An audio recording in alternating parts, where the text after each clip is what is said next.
Hello friends, welcome to my YouTube channel. आज हम लोग विज्ञान शिक्षण में जो हमारा चैप्टर है विज्ञान की प्रकृति एवं संरचना उसके बारे में पढ़ेंगे। और संपूर्ण शिक्षण जो है हिंदी शिक्षण, साइंस शिक्षण, सब की प्लेलिस्ट आपको हमारे चैनल में मिल जाएगी, आप लोग जाके देख सकते हैं। और अगर वीडियो अच्छा लगे तो चैनल को सब्सक्राइब करें, वीडियो को लाइक करें, कमेंट करें। चलिए देखते हैं हम लोग। यहाँ पे पहला क्वेश्चन हमारा दिया गया है। पहला क्वेश्चन यहाँ पे पूछा गया आपसे, शोध ने यह निर्देशित किया है कि छात्र कक्षा में विज्ञान की संकल्पनाओं के बारे में मत या विचार लेकर आते हैं जो कि वैज्ञानिक मतों से भिन्न भी हो सकते हैं। निम्नलिखित में से कौन सा कथन इस वैकल्पिक संकल्पनाओं की विशेषता नहीं है? ऑप्शन ए दिया गया है, वे स्थिर और अचल हैं, वे सरलता से परिवर्तित हो जाते हैं, वे अवलोकित की जा सकती परिघटनाओं से प्रभावित होते हैं, वे विकास के समान प्रतिमानों का अनुसरण करने की ओर अभिमुख होते हैं। तो यहाँ पे पूछा गया आपसे कि इसमें से गलत ऑप्शन कौन सा दिया गया है। तो यहाँ पे हमारा बी ऑप्शन बिल्कुल गलत दिया गया है कि जो बच्चे अपना मत और विचार, जो अपना ज्ञान लेकर आते हैं कक्षा में विज्ञान के बारे में, क्या किया जाता है, उसको आसानी से परिवर्तित नहीं किया जा सकता है। क्या होते हैं, बच्चे आसानी से संतुष्ट नहीं होते हैं, उनको बहुत क्वेश्चन का आंसर देना पड़ेगा, तब भी क्या होते हैं, तब भी संतुष्ट नहीं होते हैं। तो अब बी ऑप्शन बिल्कुल गलत दिया गया है कि वे सरलता से परिवर्तित हो जाते हैं।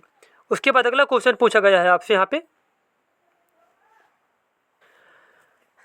सेकंड क्वेश्चन यहाँ पे फिर से पूछा गया, वही देखो घुमा के पूछ लिया गया, वही सेम क्वेश्चन।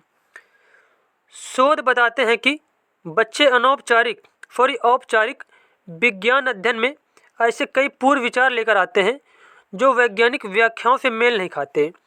निम्नलिखित में से क्या इन विचारों के संदर्भ में सही नहीं है? ये रोजमर्रा के अनुभवों के आधार पर बनते हैं, ये आसानी से बदले जा सकते हैं, ये बच्चे के विद्यालय उद्गम पर प्रभाव डालते हैं। तो यहाँ पे देखो बी ऑप्शन क्या बिल्कुल गलत दिया गया है कि ये आसानी से बदले जा सकते हैं। कोई बच्चा अगर विज्ञान पढ़ने आया है तो क्या कुछ ज्ञान उसके पास रहता है, तो उस ज्ञान को क्या किया जाता है कि आसानी से बदला नहीं जा सकता है। बच्चे के मन में बहुत ही जिज्ञासा होती है और जल्दी से वो संतुष्ट नहीं होता है। तो हमारा बी ऑप्शन बिल्कुल गलत दिया गया यहाँ पे, लेकिन पूछा गया नहीं है, तो यहाँ पे बी ऑप्शन नहीं है, इसके अनुसार सही हो जाएगा हमारा बी नंबर क्वेश्चन के अनुसार। उसके बाद थर्ड नंबर क्वेश्चन पूछा गया है आपसे यहाँ पे, विज्ञान के बारे में निम्नलिखित कथनों में से वे पहचाने जो गलत हैं। जैसे कि वैज्ञानिक विचार अस्थायी होते हैं, प्रौद्योगिक सभ्यता के इतिहास में विज्ञान से पहले आई है, प्रौद्योगिक जो है सभ्यता के इतिहास में विज्ञान से पहले आई है, वैज्ञानिक विधि अनुसंधान करने के लिए एकमात्र मार्गदर्शिका है, विज्ञान में आत्म परीक्षा और संशयवाद महत्वपूर्ण है। अब यहाँ पे पूछा गया कि जो गलत ऑप्शन है, तो यहाँ पे सी ऑप्शन बिल्कुल गलत दिया गया है कि वैज्ञानिक विधि अनुसंधान करने के लिए एकमात्र मार्गदर्शिका है। केवल वैज्ञानिक ही विधि अनुसंधान करने की मार्गदर्शिका नहीं होते हैं। वैसे भी देखो यहाँ पे एकमात्र क्या निगेटिव वर्ड है यहाँ पे, तो सी ऑप्शन बिल्कुल गलत हो जाएगा यहाँ पे। बाकी जो है तीनों ऑप्शन सही दिए गए हैं विज्ञान के बारे में। उसके बाद फोर्थ नंबर क्वेश्चन पूछा गया है, निम्नलिखित कथन में से कौन सा विज्ञान की प्रकृति का सबसे अच्छा वर्णन करता है? यहाँ पे पूछा गया कि विज्ञान की प्रकृति का सबसे अच्छा वर्णन क्या करता है। तो यहाँ पे हमारा सबसे करेक्ट आंसर हो जाएगा, उपयुक्त आंसर हो जाएगा, विज्ञान के सामाजिक प्रयास हैं। क्या है? विज्ञान के सामाजिक प्रयास हैं। उसके बाद 5 नंबर क्वेश्चन पूछा गया है आपसे, निम्नलिखित प्रसंगों में से कौन सा विज्ञान की अस्थायी या फिर अनिश्चित प्रकृति को उजागर करने के लिए सर्वोत्तम है? विज्ञान की अस्थायी या फिर अनिश्चित प्रकृति को उजागर करने के लिए यहाँ पे सर्वोत्तम ऑप्शन क्या हो जाएगा, सबसे सही आंसर क्या हो जाएगा? तो हमारा जो सबसे करेक्ट आंसर हो जाएगा वो हो जाएगा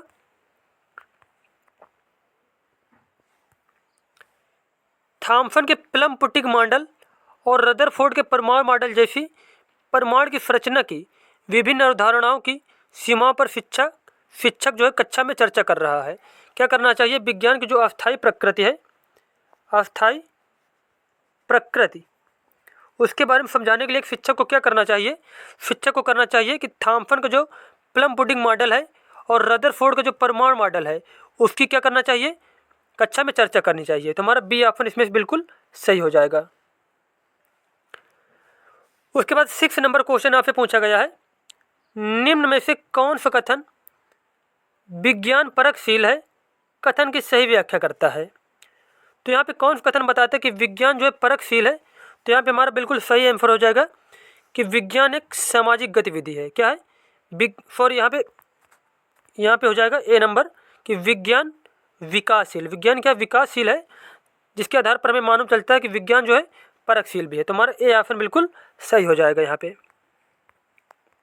उसके बाद 7 नंबर क्वेश्चन पूछा गया है आपसे, विज्ञान के सिद्धांतों के संदर्भ में निम्न में से कौन सा कथन या फिर कौन सा कथन सही है। जैसे कि ऑप्शन ए दिया गया है, वे दी गई सूचना के आधार पर अवलोकनों की व्याख्या करते हैं। कौन अवलोकनों की व्याख्या करते हैं? जो विज्ञान के सिद्धांत के बारे में बात हो रही ना, जो विज्ञान के सिद्धांत होते हैं वे दी गई सूचना के आधार पर अवलोकनों की व्याख्या करते हैं। तो ये क्या, ये बिल्कुल कथन सही दिया गया है। उसके बाद वे भविष्य के अवलोकनों के निष्कर्षों के संदर्भ में पूर्वानुमान लगा सकते हैं। तो ये भी बिल्कुल सही दिया गया कि जो विज्ञान के सिद्धांत है वो भविष्य के बारे में क्या करते हैं, पूर्वानुमान लगा लेते हैं। उसके बाद 3rd नंबर ऑप्शन यहाँ पे दिया गया है, वे प्रयोगासिद्ध अवलोकनों के व्यापीकरण है। तो ये ऑप्शन बिल्कुल गलत दिया गया है कि अवलोकनों के व्यापीकरण जो है नहीं होते विज्ञान के सिद्धांत। उसके बाद 4th नंबर है, एक बार सिद्ध होने पर सिद्धांत का निरनुमोदन नहीं किया जा सकता है। तो ये भी क्या है, बिल्कुल गलत दिया गया है। तो यहाँ पे हमारे इस क्वेश्चन के अनुसार जो ए ऑप्शन और जो हमारा 1st नंबर और 2nd नंबर जो कथन है वो बिल्कुल सही दिए गए हैं। तो ए ऑप्शन इसमें से सही हो जाएगा। किसके बारे में पूछा गया था? विज्ञान के सिद्धांतों के बारे में। विज्ञान के सिद्धांत हैं जो, उनके बारे में हमारा जो है यहाँ पे ए नंबर ऑप्शन और 1 नंबर और 2 नंबर दोनों सही है। तो इसके अनुसार ए ऑप्शन बिल्कुल सही हो जाएगा यहाँ पे। उसके बाद 8 नंबर क्वेश्चन यहाँ पे है, निम्न में से कौन सा कथन विज्ञान के नियमों की सटीक व्याख्या करता है। तो यहाँ पे ए ऑप्शन ही सही हो जाएगा यहाँ पे कि विज्ञान के नियम जो है दर्शनीय परिघटनाओं में आपसी संबंधों की व्याख्या है। विज्ञान के नियम क्या है? दर्शनीय परिघटनाओं में आपसी संबंधों की व्याख्या है। उसके बाद 9 नंबर क्वेश्चन पूछा गया है, निम्नलिखित में से कौन सा कथन विज्ञान के प्रकृति का वर्णन करते हैं। वैज्ञानिक ज्ञान अस्थायी है, वैज्ञानिक व्याख्याएं खंडन योग्य होती हैं, ये अपने आसपास की दुनिया की व्याख्या करने का एक प्रयास है, यह ज्ञान का परम भंडार है। तो यहाँ पे पूछा गया कौन कौन से ऑप्शन सही है। तो यहाँ पे हमारा 1st नंबर, 2nd नंबर और 3rd नंबर ये ऑप्शन बिल्कुल सही है। जबकि यहाँ पे जो 4th नंबर दिया गया है कि यह ज्ञान का परम भंडार है, जरूरी नहीं कि जो विज्ञान की प्रकृति का जो वर्णन करते हैं, विज्ञान की जो प्रकृति के बारे में वर्णन करते हैं वो ज्ञान का जरूर क्या हो, ज्ञान का भंडार ही हो। क्या हो सकते हैं कि मतलब वैज्ञानिक सोच गलत भी हो सकती है। तो यहाँ पे 4th नंबर ऑप्शन गलत दिया गया है, जबकि 1st number, 2nd number, 3rd number ये तीनों ही सही दिए गए हैं। पर हमारा ऑप्शन ए सही हो जाएगा, 1st, 2nd और 3rd नंबर। उसके बाद 10 नंबर क्वेश्चन है, विज्ञान में नियम के संदर्भ में निम्नलिखित कथनों को पढ़िए और गलत विकल्प का चयन। विज्ञान के नियम के बारे में यहाँ पे बताना है कि कौन सा गलत विकल्प है।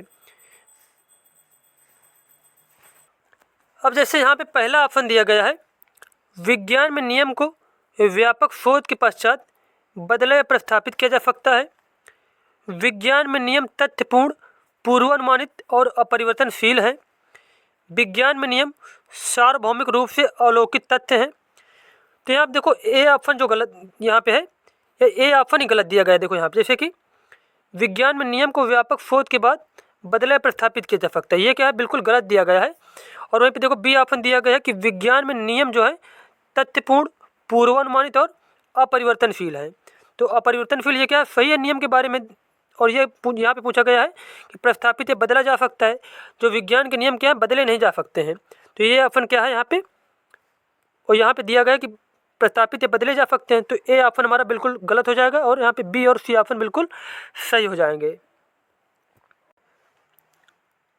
और उसके बाद डी ऑप्शन जो दिया गया ये भी बिल्कुल सही हो जाएगा कि विज्ञान में जो नियम के गठन के समय उसकी कोई व्याख्या या अपवाद नहीं होता है। विज्ञान के जो नियम होते हैं उनका कोई अपवाद नहीं होता, ये ऑप्शन भी बिल्कुल सही हो जाएगा। उसके बाद अगला क्वेश्चन है, विज्ञान अध्ययन के संदर्भ में निम्न में से क्या कभी भी सही नहीं हो सकता है। इसमें अवलोकन, पैटर्न की पहचान तथा परिकल्पना का प्रतिमान निहित है। ये क्या बिल्कुल सही दिया गया है। इसमें गुणात्मक या गणितीय मॉडलों का आविष्कार और उनके निष्कर्षों को निकालना निहित है।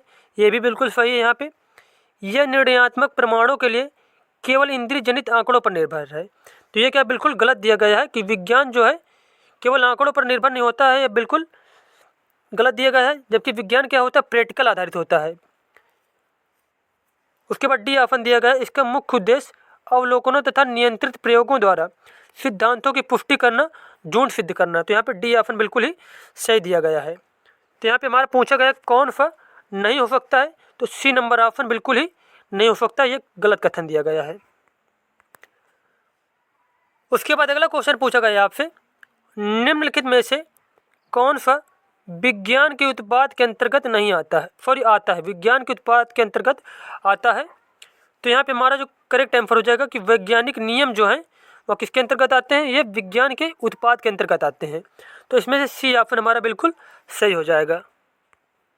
उसके बाद 13 नंबर क्वेश्चन है, निम्नलिखित में से क्या विज्ञान के बारे में गलत है। विज्ञान प्रकृति को देखने का एक खास तरीका है। ये बिल्कुल सही दिया गया है।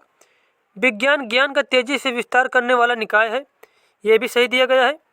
विज्ञान सीखने के एक अंतःविषय क्षेत्र है। ये भी करेक्ट दिया गया है। विज्ञान हमेशा स्वतंत्र है।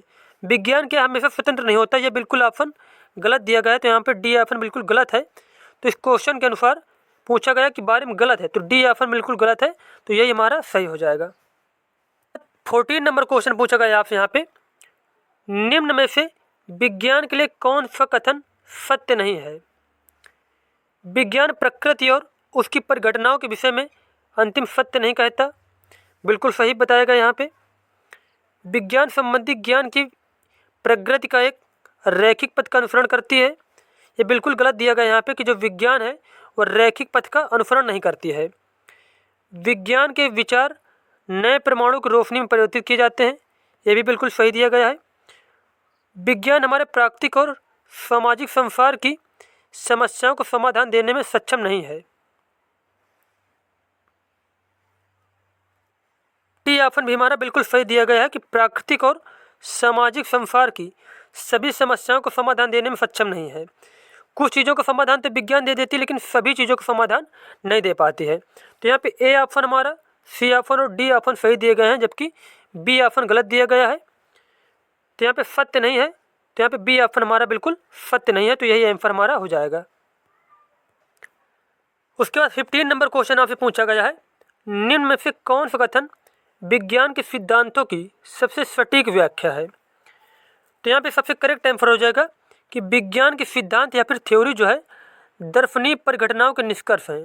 विज्ञान के सिद्धांत क्या होते हैं, दर्शनीय परिघटनाओं के निष्कर्ष होते हैं। तो यहाँ पे सी ऑप्शन हमारा बिल्कुल सही हो जाएगा। उसके बाद 16 नंबर क्वेश्चन है, राष्ट्रीय पाठ चर्चा रूपरेखा 2005 के अनुसार निम्न में से किसके सिवाय सभी कथन विज्ञान को परिभाषित करते हैं। तो विज्ञान एक सामाजिक उद्यम है। बिल्कुल सही दिया गया यहाँ पे ऑप्शन ये। विज्ञान ज्ञान के एक विस्तृत होता भंडार है। ये भी बिल्कुल सही दिया गया है। विज्ञान वस्तुनिष्ठ और मूल्य रहित है। ये क्या बिल्कुल गलत दिया गया है। और विज्ञान समाज परिवर्तन का एक साधन है। ये भी बिल्कुल सही दिया गया है। तो यहाँ पे सी ऑप्शन हमारा जो है बिल्कुल गलत दिया गया है कि विज्ञान वस्तुनिष्ठ और मूल्य रहित है। तो यहाँ पे सी ऑप्शन बिल्कुल गलत है। तो इस क्वेश्चन के अनुसार पूछा गया यहाँ पे कि के सिवाय, तो यहाँ पे सी ऑप्शन के अलावा यहाँ पे सारे कथन जो है सही दिए गए हैं। तो इस क्वेश्चन के अनुसार सही आंसर हो जाएगा हमारा सी नंबर। उसके बाद 17 नंबर क्वेश्चन है, निम्नलिखित कथन में से कौन सा विज्ञान की प्रकृति का सबसे अच्छा वर्णन करता है। तो यहाँ पे विज्ञान की प्रकृति कैसी है इसके बारे में बताना है। विज्ञान प्रकृति में सामाजिक कैसा है, विज्ञान प्रकृति में सामाजिक है। सबसे उपयुक्त ऑप्शन यही हमारा हो जाएगा, डी नंबर ऑप्शन बिल्कुल सही हो जाएगा यहाँ पे। उसके बाद 18 नंबर क्वेश्चन यहाँ पे पूछा गया आपसे, विज्ञान की शिक्षा पर NCF 2005 के अनुसार विज्ञान के विषय में निम्न में से क्या सत्य नहीं है। विज्ञान की भविष्यवाची और समझ की क्षमता प्रकृति के रेखीय तंत्र को समझने के लिए उत्तम है। ये बिल्कुल सही दिया गया है। विज्ञान पूर्णतः विषय परक और मूल्य उदासीन है। तो क्या है, ये बिल्कुल ही गलत ऑप्शन दिया गया है कि विज्ञान जो है पूर्णतः विषय परक और उसका मूल्य उदासीन, ये बिल्कुल गलत ऑप्शन दिया गया है यहाँ पे। और उसके बाद अगला ऑप्शन सी नंबर, विज्ञान में स्वाधीन होने की, अवसादी होने की, लाभदायक और हानिकारक होने की क्षमता है। बिल्कुल सही दिया गया यहाँ पे ऑप्शन। हमेशा क्या होता है, विज्ञान में जो है लाभ नहीं होता, कभी कभी क्या हो जाता है, नुकसान भी हो जाता है। तो हमारा सी ऑप्शन बिल्कुल भी सही दिया गया है यहाँ पे। और उसके बाद डी नंबर ऑप्शन यहाँ पे दिया गया है, विज्ञान में प्रयोग की जाने वाली विधि और दूसरे क्षेत्र में प्रयोग की जाने वाली विधियों के बीच का अंतर दार्शनिक स्तर पर बहस का मुद्दा है। तो यहाँ पे डी नंबर ऑप्शन भी बिल्कुल सही दिया गया है। अब इस क्वेश्चन के अनुसार, अब इस क्वेश्चन में पूछा गया है क्या सत्य नहीं है, तो यहाँ पे बी ऑप्शन हमारा बिल्कुल गलत दिया गया है। तो यही हमारा करेक्ट हो जाएगा इस क्वेश्चन के अनुसार। 3 नंबर क्वेश्चन पूछा गया आपसे, निम्नलिखित में से कौन सी विशेषताएं वैज्ञानिक स्वभाव के आवश्यक घटक हैं। जैसे कि किसी की सोच वैज्ञानिक स्वभाव की है तो उसके लिए क्या क्या होना चाहिए, खुली सोच होनी चाहिए, संशयता होनी चाहिए, आत्मनिष्ठता होनी चाहिए, या फिर विश्वास होना चाहिए। तो यहाँ पे बताना कौन कौन से ऑप्शन इसमें से बिल्कुल सही दिए गए हैं। इसमें से हमारा करेक्ट आंसर हो जाएगा, वैज्ञानिक स्वभाव के आवश्यक घटक कौन कौन से, खुली सोच और संशयता जो है ये वैज्ञानिक स्वभाव के आवश्यक घटक हैं। तो हमारा सी ऑप्शन इसमें बिल्कुल सही हो जाएगा। यहाँ पे 20 नंबर क्वेश्चन आपसे पूछा गया है, सही वाक्य का चयन करें। अब यहाँ बताना इसमें कौन सा कथन बिल्कुल सही दिया गया है। विज्ञान तर्क और कल्पनाओं का मिश्रण है, विज्ञान एक प्रक्रिया है, उत्पाद नहीं। उसके बाद सी नंबर ऑप्शन है, विज्ञान में प्रयोग ही सब कुछ है। उसके बाद डी नंबर ऑप्शन, सिर्फ विज्ञान विद्यार्थियों में मूल्यों का विकास कर सकता है। तो यहाँ पे सही वाक्य बताना है तो ए ऑप्शन इसमें से सबसे बिल्कुल करेक्ट दिया गया है कि विज्ञान तर्क और कल्पनाओं का मिश्रण है।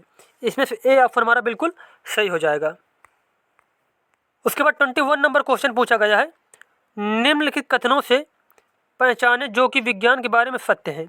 अब यहाँ पे कुछ कथन दिए गए हैं और बताना कि कौन सा कथन सत्य दिया गया है इसमें से। ये ऑप्शन पूछा गया आपसे, जब एक सिद्धांत को वैज्ञानिक सबूतों के द्वारा बहुत अधिक समर्थन मिलता है तो वह नियम बन जाता है। ये क्या है, ये बिल्कुल गलत दिया गया यहाँ पे। क्या होता है, जब एक सिद्धांत को, किसी सिद्धांत को वैज्ञानिक सबूतों के द्वारा बहुत अधिक समर्थन मिलता है तो वह नियम बन जाता है। ये बिल्कुल गलत दिया गया है। आने वाले समय में विज्ञान समाज की अधिकांश समस्याओं को हल करने में सक्षम होगा। वैज्ञानिक अपने काम को पूरा करने के लिए कल्पना पर बहुत विश्वास करते हैं।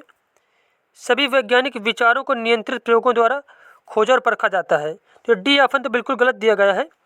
तो यहाँ पे हमारा बी ऑप्शन और सी ऑप्शन क्या है, दोनों ही सही लगते हैं जैसे, लेकिन मैं देखते हैं हम लोग कौन सही हो जाएगा। आने वाले समय में विज्ञान समाज की अधिकांश समस्याओं को हल करने में सक्षम होगा। वैज्ञानिक अपने काम को पूरा करने के लिए कल्पना पर बहुत विश्वास करते हैं। तो यहाँ पे देखो बी ऑप्शन जो है यहाँ पे ये भी सही है, लेकिन उतना करेक्ट नहीं है। जरूरी नहीं कि सब काम जो है विज्ञान से ही संभव हो जाए, कुछ काम बिना विज्ञान के भी संभव है ना। तो यहाँ पे सी ऑप्शन बिल्कुल सही हो जाएगा कि वैज्ञानिक अपने काम को पूरा करने के लिए कल्पना पर बहुत विश्वास रखते हैं। अगर कल्पनाशील वैज्ञानिक नहीं होंगे, सोचेंगे नहीं, कल्पना नहीं करेंगे तो क्या किसी चीज़ की खोज नहीं कर पाएंगे। जैसे न्यूटन ने क्या किया था कि जब न्यूटन पेड़ के नीचे बैठा था तो क्या हुआ, यहाँ पे सेब जैसे गिरा यहाँ पे, तो न्यूटन ने क्या किया, कल्पना की, मतलब सेब के नीचे ही क्यों गिरा, ऊपर क्यों नहीं गया। तो इसके लिए जो वैज्ञानिक होते हैं क्या करते हैं, कल्पना पर बहुत ज़्यादा विश्वास करते हैं। तो इसके अनुसार सी ऑप्शन हमारा बिल्कुल सही हो जाएगा। यहाँ पे नेक्स्ट क्वेश्चन है, विज्ञान के संदर्भ में निम्नलिखित में से क्या सही है। तो यहाँ पे हमारा करेक्ट आंसर हो जाएगा, विज्ञान के स्पष्टीकरण अनुभव आधारित, तथ्यपूर्ण और सीधे सपाट है। विज्ञान के जो अनुभव होते हैं, स्पष्टीकरण अनुभव आधारित जो होते हैं, तथ्यपूर्ण और क्या होते हैं, सीधे सपाट होते हैं। बिल्कुल सही, तुम्हारा बी ऑप्शन बिल्कुल सही हो जाएगा यहाँ पे। उसके बाद 23 नंबर क्वेश्चन आपसे पूछा गया है, हमारी ज्ञान अनुभूतियों की अस्त व्यस्त विभिन्नताओं को एक तर्कपूर्ण विचार प्रणाली निर्मित करने के प्रयास को विज्ञान कहते हैं। यह किसने कहा था, यह कथन था अल्बर्ट आइंस्टीन का। किसका, अल्बर्ट आइंस्टीन का। उसके बाद 24 नंबर क्वेश्चन पूछा गया है, निम्नलिखित में से क्या विज्ञान की प्रकृति के संदर्भ में सही नहीं है। विज्ञान हमेशा अस्थायी है। विज्ञान संदेहवाद को बढ़ावा देता है। विज्ञान तथ्यों के समुच्चय के समतुल्य है। विज्ञान के सीखने के अंतर विषय क्षेत्र हैं। तो यहाँ पे हमारा पूछा गया है कि सही नहीं है, तो यहाँ पे सी ऑप्शन बिल्कुल गलत दिया गया है कि विज्ञान के तथ्यों के समुच्चय के समतुल्य है। विज्ञान क्या है? तथ्यों के समुच्चय के समतुल्य है, ये बिल्कुल गलत दिया गया है और बाकी ऑप्शन जो है सही दिए गए हैं। तो इस क्वेश्चन के अनुसार पूछा गया नहीं है, तो सी ऑप्शन हमारा बिल्कुल सही हो जाएगा। उसके बाद 25 नंबर क्वेश्चन है, राष्ट्रीय पाठ चर्चा की रूपरेखा 2005 के अनुसार अच्छी विज्ञान शिक्षा होनी चाहिए। अच्छी विज्ञान शिक्षा होनी चाहिए बच्चे के प्रति निष्ठ, मतलब जिससे क्या है बच्चे का भला हो, बच्चे को समझ में आए, तो मतलब बच्चे के अनुसार जो है विज्ञान की शिक्षा होनी चाहिए। उसके बाद 26 नंबर क्वेश्चन पूछा गया है आपसे। यहाँ पे 26 नंबर क्वेश्चन आपसे पूछा गया है, निम्नलिखित में से क्या एक विज्ञान की प्रकृति के संदर्भ में सही नहीं है? जैसे कि विज्ञान हमेशा अस्थायी है, ये बिल्कुल करेक्ट दिया गया है। यहाँ पे विज्ञान संदेहवाद को बढ़ावा देता है, ये भी यहाँ पे सही दिया गया है। उसके बाद अगला ऑप्शन इसमें से विज्ञान ज्ञान की रचना की एक प्रक्रिया है, ये भी सही दिया गया है। विज्ञान की प्रकृति स्थिर है, तो यहाँ पे डी ऑप्शन बिल्कुल दिया गया कि विज्ञान की प्रकृति स्थिर नहीं होती, जबकि बल्कि क्या होती है? अस्थिर होती है। तो फिर डी ऑप्शन बिल्कुल हमारा सही हो जाएगा। अब यहाँ पे 27 नंबर क्वेश्चन है, निम्न में से विज्ञान की कौन सी प्रकृति है? तो विज्ञान की जो प्रकृति है इस ऑप्शन के अनुसार वह क्या है? विज्ञान एक प्रक्रिया एवं परिणाम दोनों है, तो हमारा सी ऑप्शन इसमें बिल्कुल सही हो जाएगा। तो यहाँ पे इस चैप्टर में जितने भी क्वेश्चन दिए गए थे वो कंप्लीट हो गए। मिलते हैं नेक्स्ट वीडियो में। धन्यवाद।